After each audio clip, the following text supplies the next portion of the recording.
So now let's get into it. Starting out with our game of the week. Like normal, Isaac, why don't you tell the folks what our game of the week is? Folks, our game of the week is 4th-ranked Alabama hosting 2nd-ranked Georgia in Tuscaloosa at 7:30 on Saturday night. Looking forward to this one. As a Georgia fan, definitely a little bit worried about this one, not going to lie. I honestly don't know what to think about this game, as Alabama's last loss was to Michigan in the playoffs, but our last loss was to Alabama in the SEC championship, right? So no team has lost a game since then, but you've got a super high-powered offense, right, who has playmakers like Ryan Williams at wide receiver, Jam Miller at running back, and they're explosive, right? They don't just get chunk plays. They get huge 40 to 50, 60-yard plays downfield, but you're going up against a defense who hasn't given up a touchdown since Alabama. So I think that's going to change this weekend. I think this one's going to be a close game. But I'm really having a hard time deciding who wins right now. When you compare quarterbacks, you've got Carson Beck and Jalen Milroe, obviously. Carson Beck, 56 for 82. Jalen Milroe, 35 for 52. Carson Beck has actually thrown 30 more throws than Jalen Milroe has. I'm not really sure why that is. I guess that comes down to Carson Beck being in those chunk yardage plays. With Jalen Milroe, he just chucks it downfield for big yardage and big plays. Carson Beck, 680 yards and 7 touchdowns. Jalen Milroe, 590 yards and 8 touchdowns. I think one of the big factors that comes down in this game is injuries for Georgia. We're supposed to get Mykel Williams back on the defensive line. On the offensive side, we've got Tate Ratledge. He's out. He just had tightrope surgery, so he's going to be out for a handful of games. That's an All-American offensive lineman. So we're going to be a little thin at that position. So can we open up the run game to then open up the pass? That's the big question, I think, in this game. I think that Georgia definitely, if we are able to do that, we definitely have a good shot, because this is a tough road game in Bryant Denny. It's not going to be an easy place to play. Any Georgia fan that thinks that we're going to roll up in there and have our way, you are crazy. If it happens, fine. I'll call myself crazy, but I don't see that happening. I know this one's going to be close. The ESPN FPI is Bama at 66%. So ESPN truly thinks Bama has a 66% chance to win this game. The TBD model is Bama by 3, but the spread is UGA by 1.5. We've talked a lot about how the TBD model and the actual spread has been really different lately, but even though they're picking different teams to win, this is still showing that it's going to be close. One Bama by 3, the other one UGA 1.5.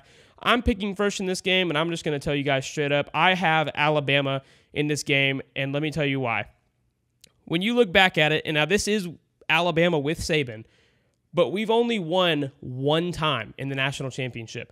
Last time we played at Alabama in 2020, we lost by 21. Last time we played them in the SEC championship, we lost by 3, which is closer, so we're getting somewhere. And we beat them in the national championship in 2021 to win our first national championship in 40 years. But I'm picking Alabama because I talk a lot about confidence in players and confidence in teams. And right now, Georgia hasn't shown me that they've shown me that they can be competitive with Alabama in a game, sure, but they have not shown me that they can really beat them, and especially not in their own house. So for me, I've got Alabama. Well, that's kind of shocking. Really, it comes down to this for me.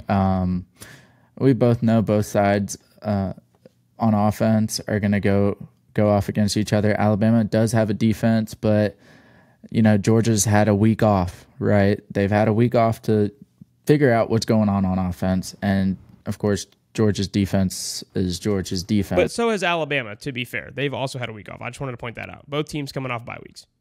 That's fair. I will say this, too. I mean, majority of players on Alabama have played Georgia and beat Georgia. Majority of Georgia players have played Alabama and have lost to Alabama. The only key factor that I think it comes down to is coaching. Who is going to out-coach who? I think, at the end of the day, Kirby Smart is a better coach than DeBoer. I'm pretty sure DeBoer's first time facing it off against Georgia, and I don't think he's ready for it. I think Georgia's offense kicks it together this week, and I think that the defense is going to be too much for a DeBoer type of offense. Yes, it's electric, it's fun to watch, but I mean they struggled against South Florida for for a decent bit of the game until towards the end. Kirby Smart's going to take every little bit of that film and splice it up, and you're going to see the same exact stuff. Alabama offense kind of struggling, if not all the entirety of the game. So I got Georgia. I've gone back and forth on this one since this past weekend. Both teams had a bye. I was actually in Louisiana for a wedding and was lucky to watch the UCLA game via YouTube while I was there. But anyway, nonetheless, I'm looking forward to this one. Very excited about it. As an LSU fan, I don't have a dog in the fight, but obviously I don't like the home team. This one is going to be close. I agree with Joey. I think it comes down to coaching, but unfortunately, it's a Saturday night game in Tuscaloosa, 7:30 kickoff. I'm going to have to give this one to the Tide. Even though I think Kirby can outcoach, and listen, I'd be glad to get this pick wrong. I do not want Alabama to win, but I think realistically speaking, I like Alabama to win this game just because of the nature of the game and where it is. So I've got the Tide in this one, unfortunately. So I'll just finish this one out because I've rambled long enough about this game. I'm the only one here who really, has a dog in the fight, really truly cares about getting the dub in Tuscaloosa. This would be a huge road win or just program win. This would be a huge historic win for our program. We haven't beaten Alabama in Tuscaloosa since 2007 when it was Matthew Stafford who did it. So it's been a long time since we've won in their house. To be fair, we haven't gone that many times since, but last time we went, we got dogged in 2020 to a historic Alabama program, sure, but this is the one pick that I think that I'd be okay with getting wrong this year. I really want the Dogs to do well. I love what Joey said. I do think that Kirby can outcoach him. I'm not by any means saying that Georgia cannot win this game because they absolutely can. They have the playmakers to do so. They have the defense to do so. They have the coaching to do so. We are, to me, I think no matter what, we're still the best program in college football right now just because of what we've done over the past 3 years and with the talent we have.